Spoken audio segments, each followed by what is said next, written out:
राधा स्वामी। राधा स्वामी दयाल की दया, राधा स्वामी सहाय, राधा स्वामी। सविता राधा स्वामी का सभी को नमस्कार एवं आशीर्वाद।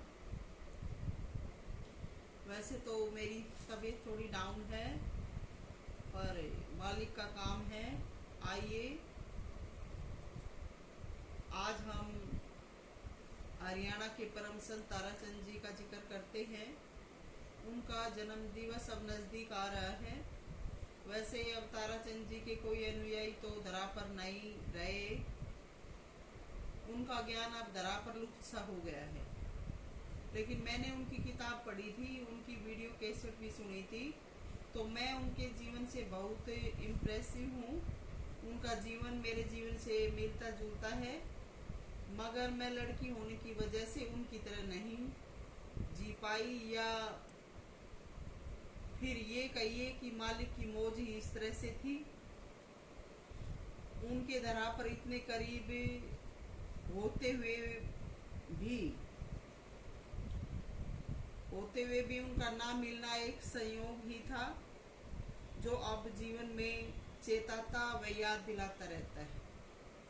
आज संत ताराचंद जी के अनुयायियों के नाम पर लुटेरे बैठे हैं, जो उनका जिक्र कर करके अपना जीवन यापन तो कर रहे हैं, मगर उनकी जो शिक्षाएं थी वो भुला दी हैं। इस प्रकार आज उनका कोई वजूद नहीं रहा है। अब 14 अक्टूबर को उनके जन्म दिवस के नाम पर काफी हो उलट तो होगा, मगर उनका कोई सच्चा अनुयायी नहीं है। वैसे उनका जन्म दिवस 2 अक्टूबर का है, तो लोग बाग आजकल उनका जन्म दिवस भी अपना ही फायदा देखकर मनाने लगे हैं। हर चीज को बदल डाला है। उनके जो थोड़े बहुत मानने वाले थे वो पॉलिटिशियन बन चुके हैं। उनके पास धन की भरमार हो चुकी है, तो वो अब भक्ति को छोड़कर देश में अपना शासन करना चाहते हैं। तो उनका उन दिनों में एक शिष्य था, जो उन दिनों में काफी मैदान में उतरा था, यानी उनकी ताराचंद जी की जुबान से खूब ख्याति प्राप्त कर ली थी। वो भी आज ड्रामे और नौटंकी में लगा रहता है। तो ताराचंद जी की शिक्षाएं लुप्त सी होती नजर आ रही हैं। पर मैं सविता राधा स्वामी उन दिनों में नादान थी, मेरे गांव तक उनका सत्संग नहीं पहुंचा था, इसलिए मैं उनका संग नहीं कर पाई। पर आत्मिक रूप से मेरी आत्मा उनकी हो चुकी थी। ये सब मैं उनकी किताबें व जीवनी पढ़कर अब अपने जीवन में सत्संग करने से समझ पाई हूँ। परम संत ताराचंद जी की आत्मा उन्हीं दिनों से मुझ में बस गई थी। वो सौपन की अवस्था में मुझसे मिलने आते थे, पर उनके भगवा कलर के कपड़े देखकर मैं डर जाती थी और मैं अपना हाथ छुड़ाकर भाग जाती थी। उन्होंने मेरा हाथ पकड़ा था, जब मैंने हाथ छुड़ाने की जिद की तो हाथ छोड़ दिया था।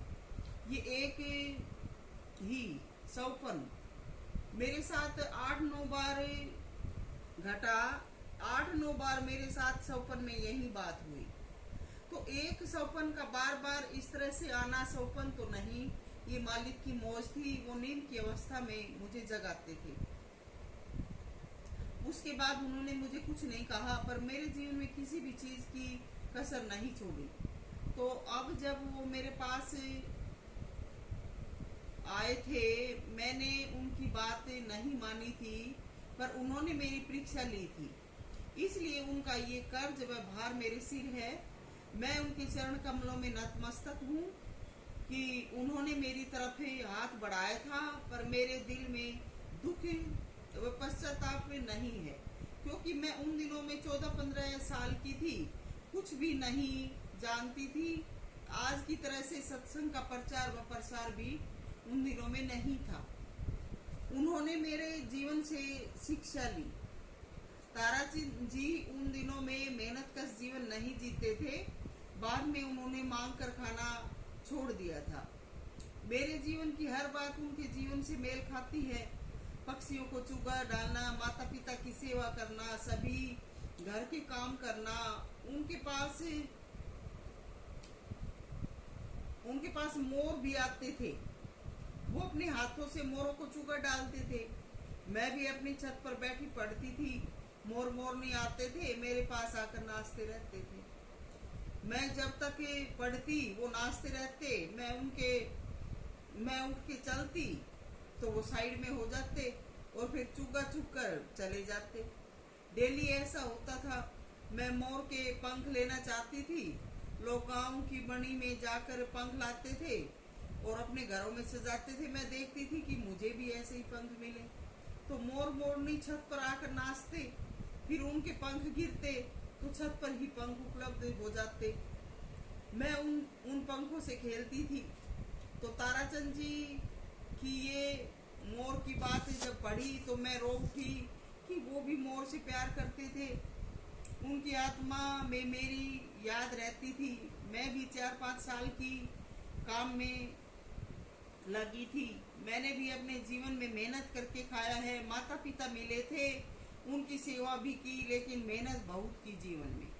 तो अब जब कैलेंडर में देखा कि अक्टूबर का महीना चल रहा है तो मुझे उनकी याद आने लगी। बाकी क्या सत्संग होता है मैं नहीं जानती, पर उनकी बातें और जो जीवन की लीलाएं देखी पढ़ी वो याद हो उठती हैं। औरों का पता नहीं, मुझे तो ऐसा लगता है कि मैं उनके साथ ही रहती थी। उनके जीवन के हर क्रियाकलाप में मैं ही थी। लेकिन क्या कहूँ, अगर उन दिनों में उनके साथ रहती तो क्या पता कैसी रहती। मगर अब मुझे लगता है शायद उन्होंने मुझे उनका जो अधूरा काम छोड़ा था वो पूरा करने के लिए छोड़ा होगा। वैसे उन दिनों में उनसे मान व इज्जत के लिए लोग बाग बहुत पीछे घूमे, पर समय के साथ बदल जाए वो प्यार नहीं होता। उनके एक भगत की वाणी है उन दिनों की, आज वो भगत उस गंगा में जा के डूबते हैं। हरिद्वार मथुरा ना जाता, ना काशी को ध्याता जी, तुम्हारे चरणों की धूल में मैं 68 का फल पाता जी। तो उन दिनों तो उनके चरणों की धूल में 68 का फल मिलता था, अब वो धूल कहीं लुप्त हो गई। तो ऐसे भगत हैं, समय के साथ बह जाए वो प्यार नहीं होता, प्यार कभी कम नहीं होता, प्यार कभी बदलता नहीं। तो आजकल तो जो ताराचंद जी की शिक्षाएं थी सब ताक पर रख दी हैं। ताराचंद जी ने वचन दिया था कि अकेली औरत से बात मत करना, पर आजकल वो अकेली औरतों के कानों में फूंक मारी जाती है। जिनकी मजबूरी हो उनका अलग हिसाब है, पर जो भगत थे वो डूब रहे हैं। जो भी राधा स्वामी मत में आता है प्रधान बन जाता है, बस एक तारा बजाओ और मांग कर खाओ। कहाँ है ताराचंद का कमा के खाने वाला मिशन। 3-4 साल के बच्चे लेकर कहते हैं ये सेवक बनेगा। मैं पूछती हूँ इतने छोटे छोटे बच्चों ने कर लिया जीवन का सब ज्ञान अर्जन, बातें सीख लेने से भगत नहीं बन जाते क्या? ताराचंद जी का राधा स्वामी मत मोटा पंथ नहीं बना दिया? ताराचंद जी का जो राधा स्वामी मत था वो अब मोटा पंथ बना दिया है। आजकल के ताराचंद जी के ऐसे अनुयायी खड़े हो गए हैं। छोटे बच्चों की बलि चढ़ा दी जाने लगी है उस स्थान पर जहाँ ताराचंद जी रहते थे। जो बच्चे बोलना चलना नहीं सीखे हैं उनका बचपन छीना जा रहा है। बच्चों को घोड़कर बच्चों से मनमानी करवाने की योजनाएं लागू की जा रही हैं। पिछले वक्तों में मजबूरी थी, छोटे बच्चों से काम लिया जाता था, मगर आजकल तो देश में कानून भी बना हुआ है कि 18 साल से कम बच्चे से काम लेना भी कानूनी जुर्म है। आजकल के माता पिता अपने बच्चों की जिम्मेवारियों से बचने के लिए बच्चों को इन मोटे बाबों के चढ़ाने लगे हैं, क्योंकि इन माता पिता से ना तो कमा के खाया जाता है, ना उन बच्चों का पालन पोषण किया जाता है। और अपनी जिम्मेवारियों से बचने के लिए माता पिता ने सत्संग में जाना शुरू कर दिया और वहां पर अपने बच्चों को भी चढ़ाना शुरू कर दिया। बच्चों को सही दिशा निर्देशन नहीं दिया। अपने बच्चों को सही दिशा निर्देशन दे, बच्चों पर अनावश्यक बोझ ना थोपे। बच्चों पर जो अनावश्यक बोझ थोपा जा रहा है, ऐसे माता पिताओं को धिक्कार है। जो अपने बच्चों को सीखने समझने का अवसर प्रदान नहीं करते, गद्दी की लालसा में खुद मर मिटे और अब बच्चों को बलि चढ़ाने लगे हैं, ताकि लोगों को खबर लगे कि ये बचपन से वहां आता जाता है और अब इनका राज कायम हो जाए। तो आजकल ताराचंद जी के बनाए आश्रमों में ये शिक्षाएं दी जा रही हैं। ऐसे जो बच्चे होते हैं वो कहीं के भी नहीं रहते, बस माता पिता की कमियों की वजह से लास्ट में न जाने कहां से कहां रुलते हैं। भक्ति मार्ग तो बहुत कठिन है, पूरा जीवन बच्चों को समझाने में, शिक्षित करने में लग जाता है, फिर भी सर्वांगीण विकास नहीं हो पाता। तो जो बच्चे इस तरह के बना दिए जाते हैं, उनका क्या जीवन है? उनसे कोई कुछ करवाता है, कोई कुछ करवाता है। बच्चे की जो हालत है, क्या बच्चा पूर्ण रूपेण खुश है जीवन से? क्या बच्चा समझ पाया है जीवन के असली रूप को? बस माता पिता का पीछा छूट जाता है, अपनी जिम्मेवारियों से बच जाते हैं। तो ये कौन जिम्मेवार है? जो बच्चे जीवन का हर परिणाम पाकर, भोग कर आएंगे, वो सत्संग को दिल से अपनाएंगे, क्योंकि उनको जीवन में परख होगी। जिनको जबरदस्ती की जाती है, वो सत्संगों की बाद में कदर नहीं करते, वो फिर संसार में भागते हैं, वो फिर संसारी चीजों की डिमांड करते हैं। तो बच्चों से मनमानी ना करवाएं, उनको सोचने समझने का अवसर प्रदान करें। ताराचंद जी ने अपने जीवन में देवी देवताओं की करनी व उनके जीवन को खोल के समझा रखा है कि किसने क्या क्या जीवन जिया, और उन्होंने ये सब समझा के राधा स्वामी नाम की महिमा पर जोर दिया था।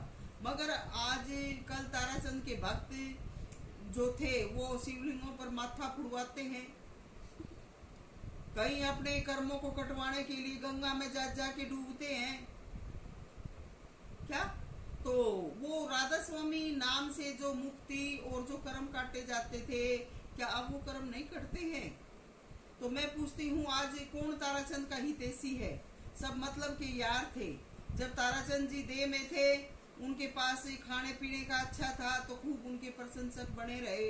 अब कोई माता के खील चढ़ावे से, कोई भोड़ा के, कोई करवा चौथ मनावे से, तो आजकल के जो हो रहे से उसी स्थान पे बैठते हैं।